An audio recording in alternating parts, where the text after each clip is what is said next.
Hello, my friends. Katie Day with the Moving to Texas team here with another episode of the Real Advice podcast.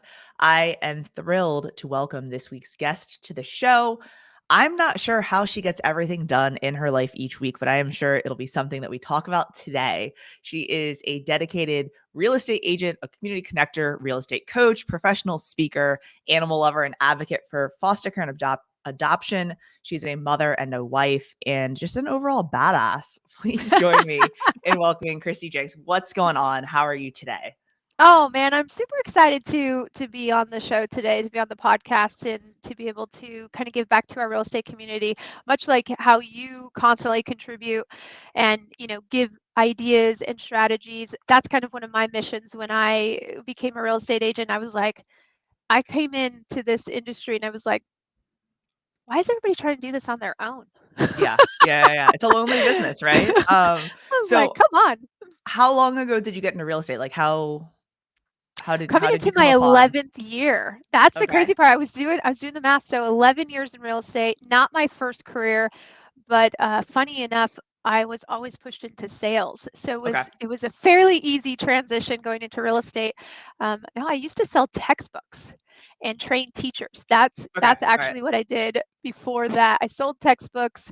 I sold electronic whiteboards, which is probably why I do have a lot of passion for technology in real estate, because I saw how it transformed the classrooms and what it was able to do for the students and the teachers. And, so I think that's where my passion for working with the teachers and helping them Mhm. be more efficient in their classroom. As soon as I became a real estate agent, that was like one of the first things that was like, nobody knows what they're doing. Yeah, Real everyone's estate, inefficient here. What are we doing here? real Um, estate school teaches you how not to get sued, but they don't teach you like how to run a business for and sure. how to find people that want to work with you.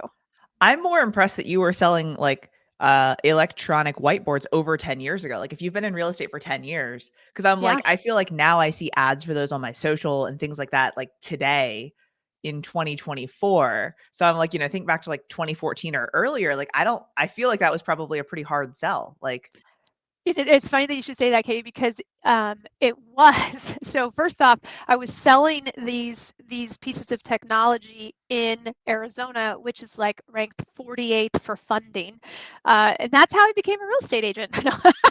like, so So it actually, I wasn't selling any of them. So, no, it was really cool. So I repped two brands. I repped Promethean, which is really the better brand. And then the company that I worked for, they also got a contract with the Smart Board, which is probably what a lot of people are familiar with. That's what they okay. first started to see in like college and on the news. And it was transformative in the classroom, what the teachers Yeah. were able to do and how they were able to engage the students. But it wasn't just the electronic whiteboards. You'll get a kick out of this. They had these clickers. They weren't cell phones at the time. Now we just do it through the kids' cell phones because most of Yeah. them have cell phones and we're able to do that. But back in the day, like I sold these little pods, right? In 12 and 13, as you said, like I sold these little pods and like they'll be able to respond. They'll text in their answer. And Yeah. it was crazy. It's interesting to see the impact of technology on all facets of life and like industries and things like that. And I know, you've gotten into a lot of that with like AI and stuff like that. But all right, let's rewind it back. So you got into real estate like 10 years ago. What was the course of like team and like spouse and things like that into real estate? Yeah, so really the catalyst was I kind of saw the writing on the wall that funding was going away for education Yeah. and technology was a luxury. Like if you've got to get and I sold reading and math and the rest of that, but you only buy a reading textbook every 9 years. So the adoption cycle, while it's big, it's a long break between. Yeah. And my husband, Merrill, at the time had already been a real estate agent for several years. And I saw him struggling. Like he was grinding, he was crushing it. He was trying to find an assistant. And we kind of just looked at our family life because I also was a road warrior. How you get into Okay. So you schools is you weren't have to home. Yeah. drive. Yeah, I had to drive to the schools. I've been to every single school in New Mexico and Arizona, and Fun. and that's also bureau school. So I was like in regular schools. I was on the Bureau of Indian Education. So I was like all over the place, and I wasn't home. And we had started our family at that point. We had 3 kids, 4 kids actually by the time that I decided to make this transition. Yeah. So my husband, in good fashion, he had me start as his ISA. So I went to real estate school for the 2-week fast course, and I started as ISA. I dabbled in transaction coordination. I hated that. I was like, immediately, we need to hire someone for this because that's Yeah. not Yeah. my Yeah. lane. Yeah. And What's your disc profile? I am an expressive driver, Yeah. and I Okay. have a very high amount of S in me. My lowest, and this surprises a lot of people because I am a systems and Well, operations coach, because is exactly, you know why. It's because of my life.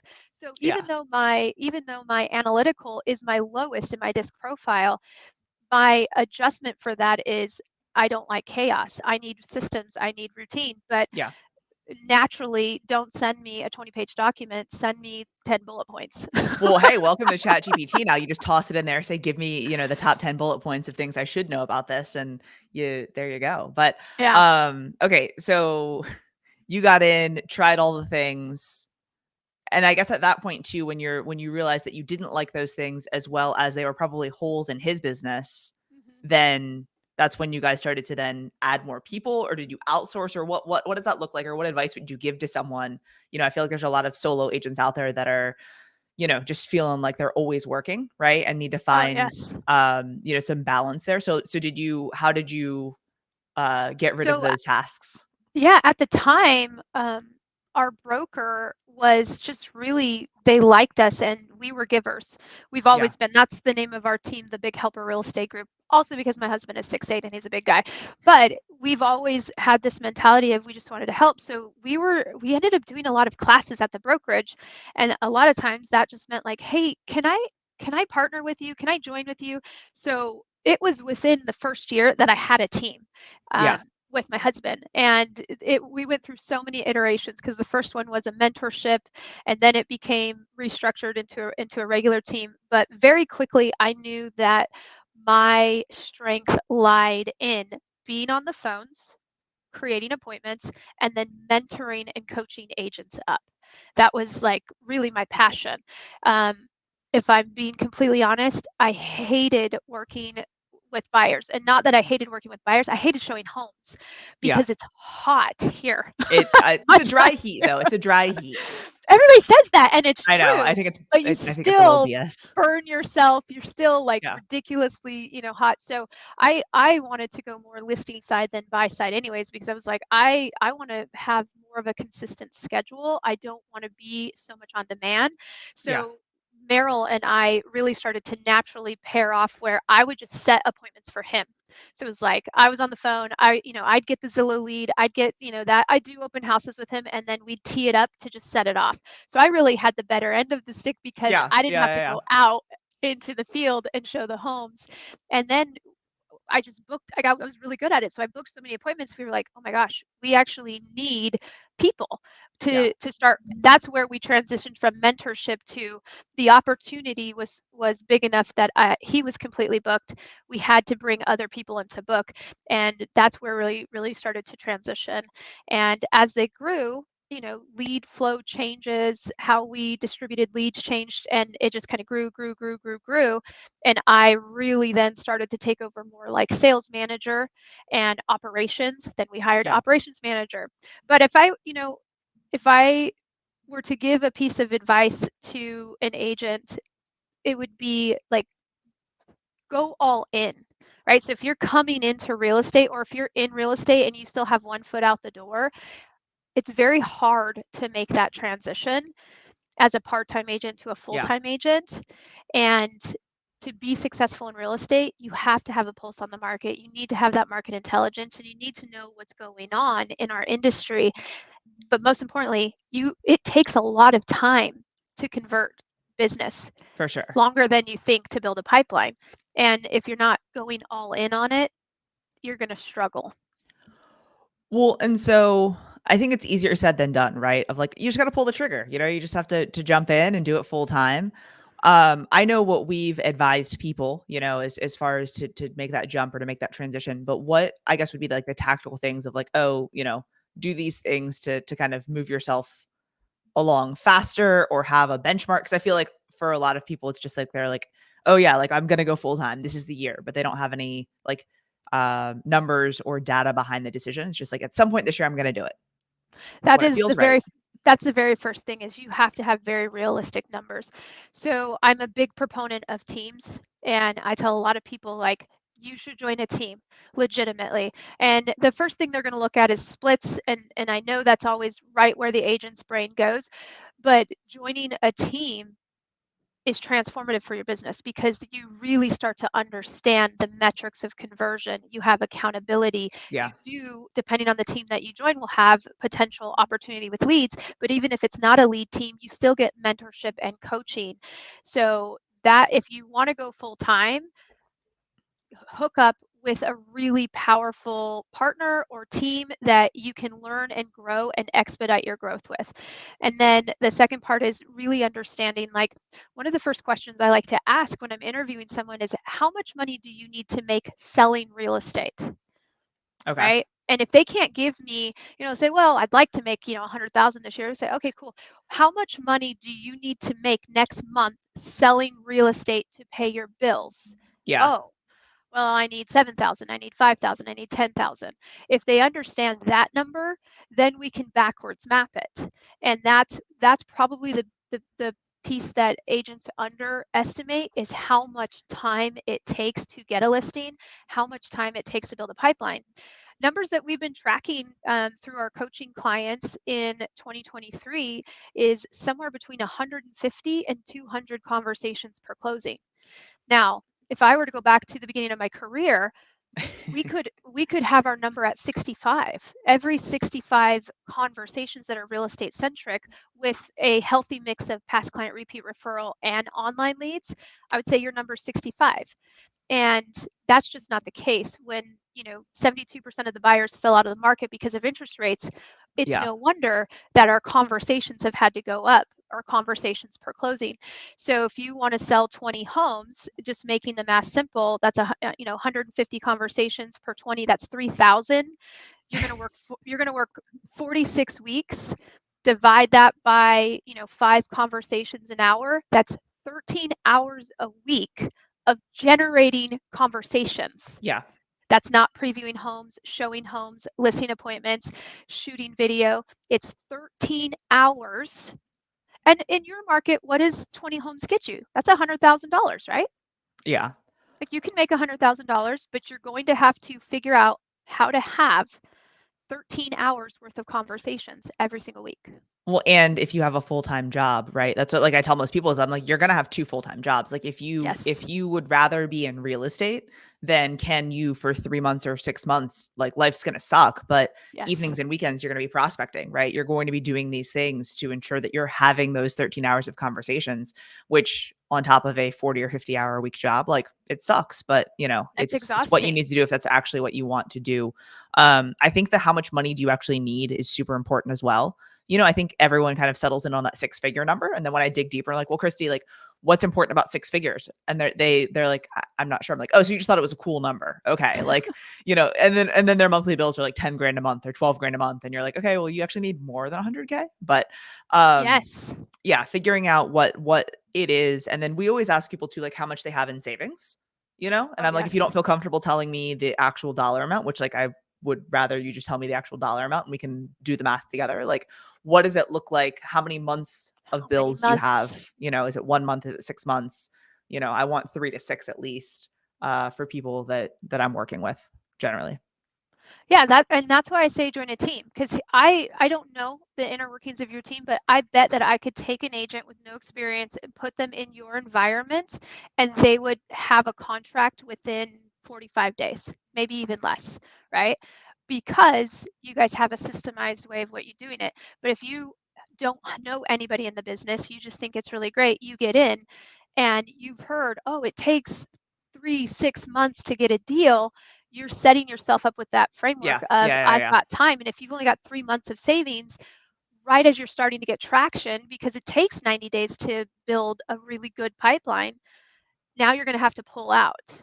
Yeah. You know what I mean? And then that's that failure to launch and that failure to have the compound effect of your prospecting over time, because now you got to go work a job. And in terms of jobs that I see, servers and bartenders, that flexible schedule really works for them. It's harder if you have a rigid schedule. So if you have a job where you can't show homes during the day and you can't respond to clients, it's going to be more difficult. If you Yeah. have a flexible, you know, work, I have a part-time agent that I've worked with, and I wouldn't even consider her part-time, because when you sell over 20 homes a year, are you really part-time? But she has a full-time job, working for a hospital, IT, Okay. but it's remote, right? So she's on call, it's remote. The remote nature of her full-time job allows her to sell 20 plus homes a year. Yeah. And That's, she is working 80, 90 hours a week though. She I loves like, it. that's She's wild. the Yeah. workhorse. Yeah. Yeah. I spoke to someone the other day that like a similar situation. They probably sell like 40 homes a year. And he's like, well, you do know I'm part-time, right? And I was like, wait, what? He's like, yeah, I have 4 more years until my retirement kicks in at his job. So he's like, so I'm going to work out those 4 years and then do this. And I'm like, well, how much money are they going to pay you in retirement, right? And if you took those 40 hours and put them into real estate, like, could you make more money and What then does that look invest that like? to have your own retirement, right? Like, I was like, that's wild. I did not, know you had a job because you're crushing the real estate game. But all right, so I think some good advice for new agents, good advice for, if you're kind of just starting out, or if you're at that crossroads of like, is this the right career for me? Like, map out the conversations, map out what that may look like. Obviously, if you haven't been tracking your calls and conversations and appointments and deals, that may be a little bit more difficult. But I think that's really good advice for new agents. I find a lot of times, and I think it's been glamorized in the real estate industry, the thought of a team. I meet so many people that say they have a team, and then when you dig in deeper, it's just like me and a TC or me and 5 agents, but we never meet. We don't do anything. We're a pretty high accountability team, right? We have daily huddles, we have weekly meetings, role play, in-person stuff and whatnot, right? So I feel very strongly about that. Um, what advice would you give to someone if they kind of were where you and Meryl were at, where like you had a ton of business, you definitely need to figure out, some people and some structure to continue to be able to service all the clients that are coming in. What advice would you give to someone wanting to start a team? Yeah, I'm glad you said it's glamorized. Everybody thinks that, the team leader is raking in all this money and their life is so easy because they've got all these people doing things for them. When that's not the case. Being a team leader is very, very stressful. So realistically, talking to other team leaders to see like, what does this look like in terms of your P&L? What does this look like in terms of the time that you're engaging, right? And giving back, because I do believe that a team leader is responsible to add value to to their agents. But the very first thing I would say is leverage what's most important to you. Okay. So if you are a solo agent or a partnership like my husband and I were, we were a little team, right? Because it was the two of us.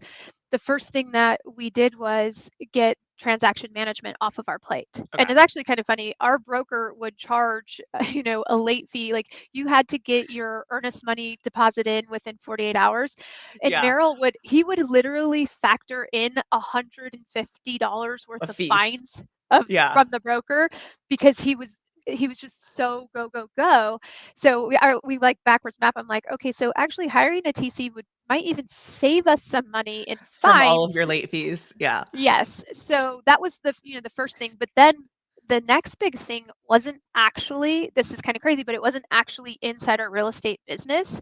It was at home, Okay. because I was struggling at Yeah. home. And my happiness was, I was turning into a mean mom and a mean Yeah. wife, because if Meryl was out doing an open house, then that meant on a weekend, that meant I was home with the kids. So I'm doing all the laundry, I'm doing all the cleaning, I'm doing all the shopping, I'm doing all that stuff. And that's just making me angry. And at Like, that point, how many you were at 4 when you first got into real estate? At that point, how many? we were at 6 at Okay. that point. Like, Yeah. Yeah. yeah, I could so see where that might be a point of stress. it escalated quickly. Yeah. And so getting a house manager Okay. is was my next investment. Like I knew, I was like, okay, what does this look like for me to have someone full time in the house that, and that at the time my babies were little, and so that meant childcare. That meant Yeah.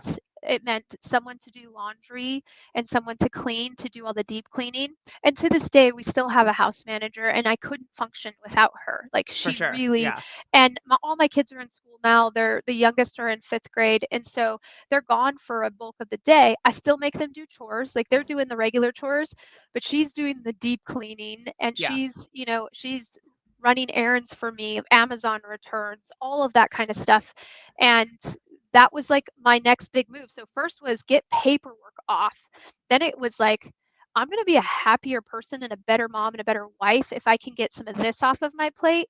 And then it went back to the business. Then it was marketing. Well, then it was an executive assistant, and she covered marketing, she covered some bookkeeping, and then that expanded to operations and marketing and a sales manager.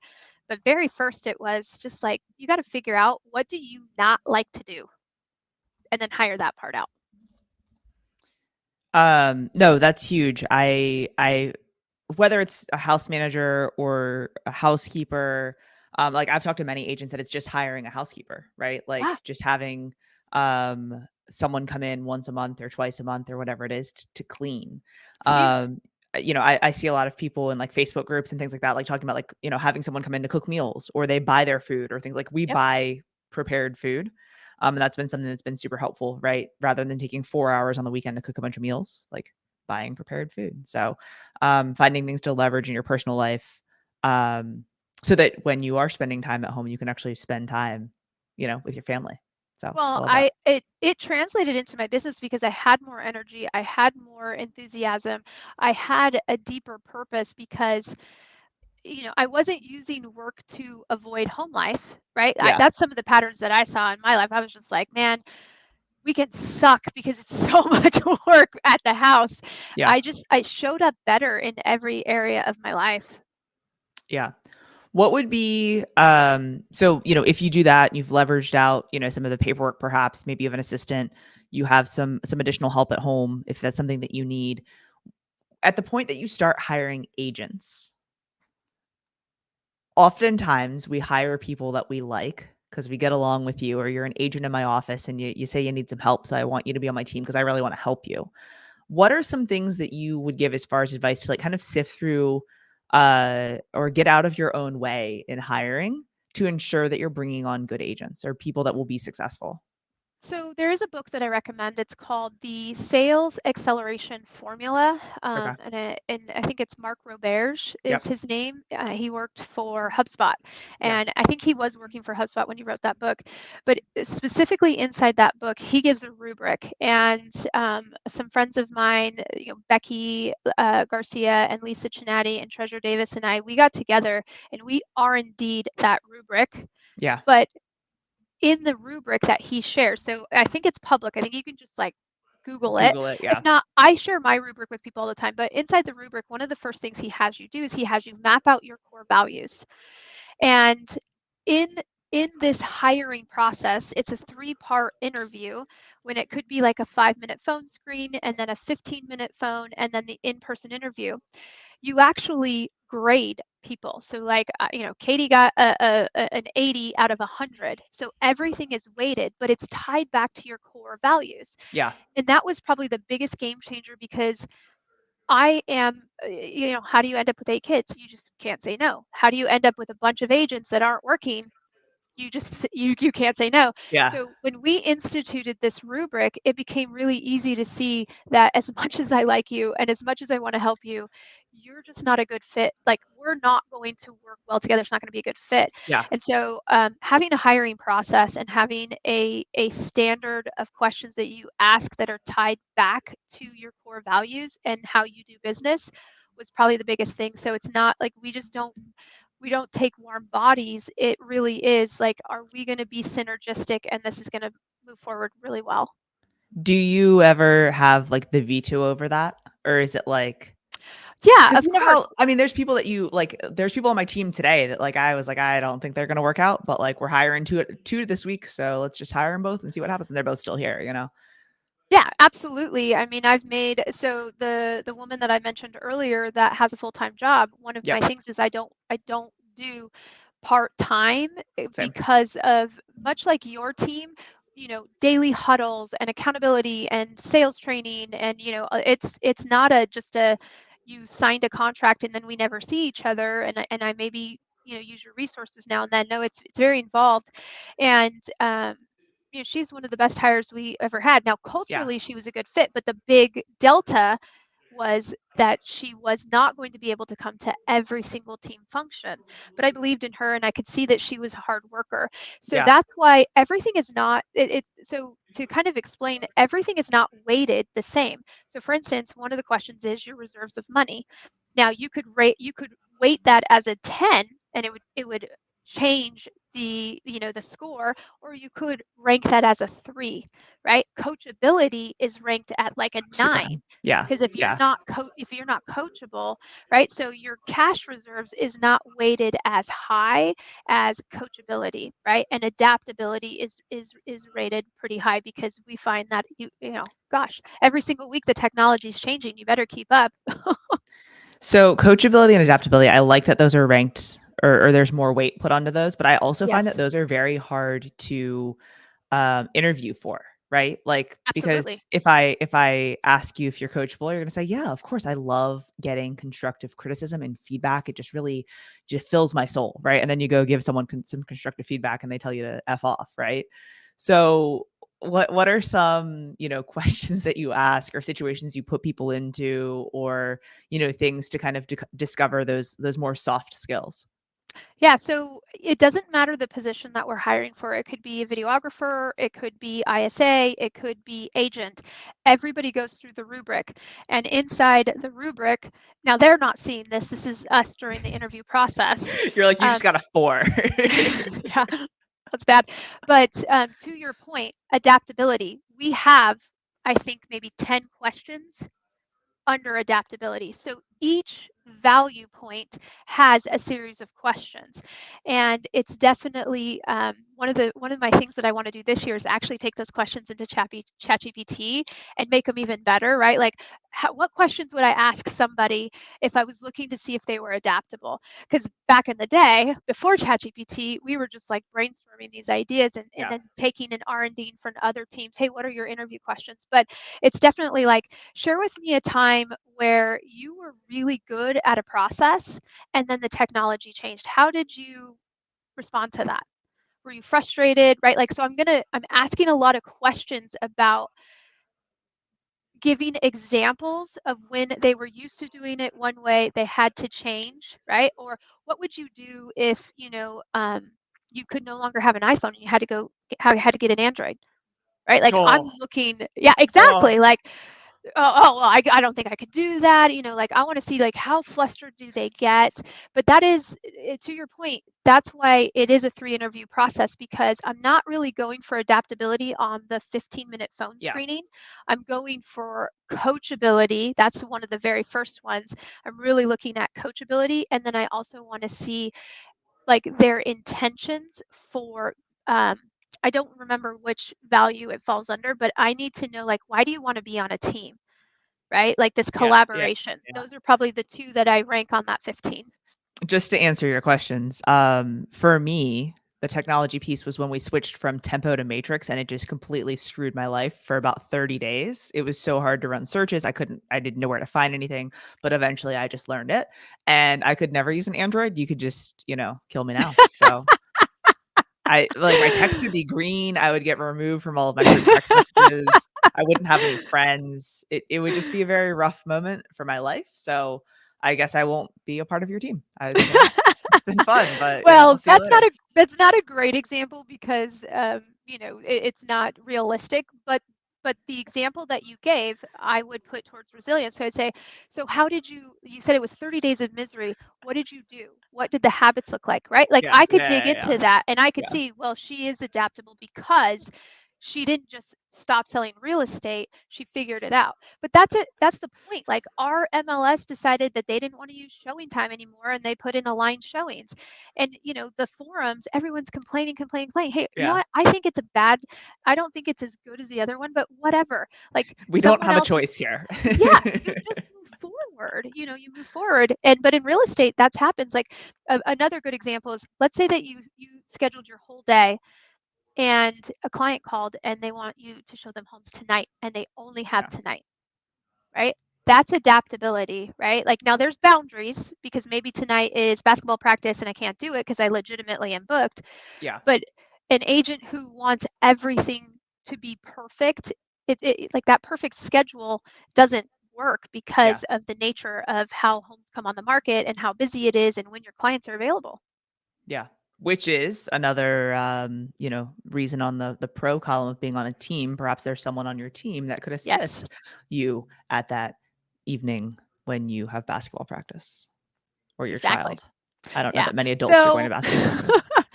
yeah, so we have a rubric and we have all of our questions mapped out per, and we don't always ask all 10 questions. We're picking and Yeah. choosing how the conversation goes, but then everybody gets scored based on the rubric.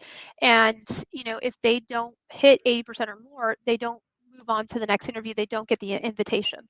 What I really like about even our little role play there was like when I said that it was the MLS, you said, well, then I would have asked this. Then I would have dug deeper on that. Tell me more. How did that impact you? What did you do? How did you whatever?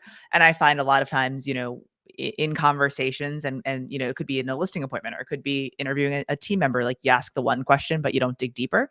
And normally it's on that second or third, kind of dig that you actually get to the core, they were resilient and adaptable, or no, they're just a psychopath. So whether Well, it's a that's seller or yeah, a I was new going to team say member. that works for your buyers and your sellers Yeah. too. Yeah. Oftentimes we don't ask the deep questions, especially when I'm doing like objection handling with an agent and we're role playing. They'll say, well, I'm afraid to ask that question. I was like, no, you're not afraid to ask that question. You want to ask the hard questions because now you want to know that they're interviewing 4 agents. You want to Yeah. know like what's really going on in their head. Ask better questions, ask more questions. Yeah. Well, and I heard this the other day. Sharon said it, and he was like, most people only role play objections, but you're getting objections because you're not good enough at the actual meat of what you should be saying. And so like That's so 80% of true. your time should be spent on like role playing the language patterns and the things that you should be saying and the questions you should be asking on the front end, right? Yeah, how are you Um, framing this conversation? yeah. Objections generally come up because they don't fully understand or have enough information. And I was like, shit, like, all right, we need to start role playing like the initial phone calls and those type of things to set the appointment. And yeah, so That's that's been my focus. the power of building question trees, right? So if you read Phil M. Jones' Yep. book on exactly what to say, and if you've done any of his training, he goes into question trees. Yeah. And that I would spend way more time building question trees, because that gives you the ability to not just overspeak someone or preach, right? Like I think the way that Phil says it, he says you need more context before you push content. Yeah. But most of us ask one question and then we verbally vomit on Yeah. them, but that really wasn't at the heart and the core. So building question trees for different scenarios, like you're at an open house, this is an online lead, this is a cold lead, this is a referral. Build out question trees for each of your lead pillars in different scenarios, and you will be much stronger and will get less objections. I am writing down question trees for our team meeting on January 30th. Team meeting. And it hurts your brain, by the way. Like that's how you know you're doing good work, is because you're like, man, this is hard. Like Yeah. you're really thinking through how do I uncover what they're really thinking through questions. And if I Yeah. have to ask 4 or 5 questions before I can like give advice, it's going deeper. Yeah. Yeah. I love how like I had a thought in mind of the direction in which I wanted this episode to go today, and like we haven't touched on anything that I had written down because I was like, okay, I know Kristi, like we've known each other for a little while, like so these are the things that I know about her, and so these are the questions I'm going to ask, and then like we get started in conversation and like don't actually talk That'll about be any of another this. one. I'll come back another time.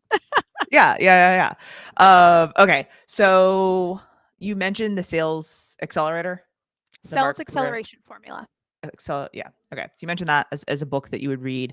What other, and you mentioned Phil Jones, exactly what to say. Another really good read, short and easy to, keep it in the car, read it between appointments, stuff like that. Is there another like book or podcast or something that you listen to or read on a regular basis as far as like professional development? So, again, if we're thinking about who's listening to this podcast, one of the very first books that I highly recommend agents to read is going to be The Compound Effect by Darren Hardy.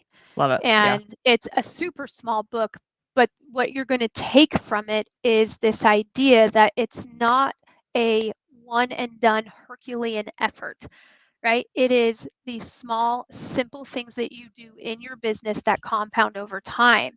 Because many times, that's what we're looking at. We see someone else doing this. We see that, now have X amount of videos and they've had all this success with videos. But you got to remember, it started by just doing the first video and then doing the second video and again, really like what are the habits. And that kind of leads to my second book, which is Atomic Habits. I feel like both of those work so well together. I understand the power of compounding, then understand how to build and keep habits and break bad habits. Yeah. That's hilarious that you, well, not hilarious, but I'll just say hilarious. That you bring that up because that was what I talked about this morning on a team huddle was like, what are we Ah, doing? Because it's like, like New Year, you have like all this momentum and everyone's feeling great about the market and everything. And I'm like, there's going to be dips throughout the year where we don't yes. feel so great. And so like, what are the things that we're doing right now? Because we're putting deals under contract and going on listing appointments and doing all the calls and like, let's start tracking all of that stuff. Cause like, if we can just continue to habit stack and I guess that's James, but like how like do the Yeah. 1%, each day. Like it's yeah. So I love that. All right, I'm gonna hit you with one last question that I ask everyone. It's my one common theme on every episode, and it is: if it was your last meal on Earth, what would you be eating? Oh my gosh, that's so hard. Um, it would be Mexican food. So like I don't even know that if I can narrow it down. There's definitely going to be beans in there. There's definitely going to be chips. Yeah. Whether it's a taco or I don't know, it's definitely going to be Mexican food. Or like one of those sampler platters where you get like one of everything. There you go. So yeah, Yes, there I you love go. it. Well, hey, I appreciate you so much. Thank you for sharing and giving so much information. I know people that are looking to grow their organizations and build their teams are definitely going to have to listen to this again to take some notes on different questions and things that they should be digging in on. So very much appreciated. If someone doesn't follow you on social, where is the best place for them to connect with you? At Kristi Jencks on Instagram or on Facebook. Both of them work well. Awesome. Very much appreciated. And I hope to see you soon. Thank you so much.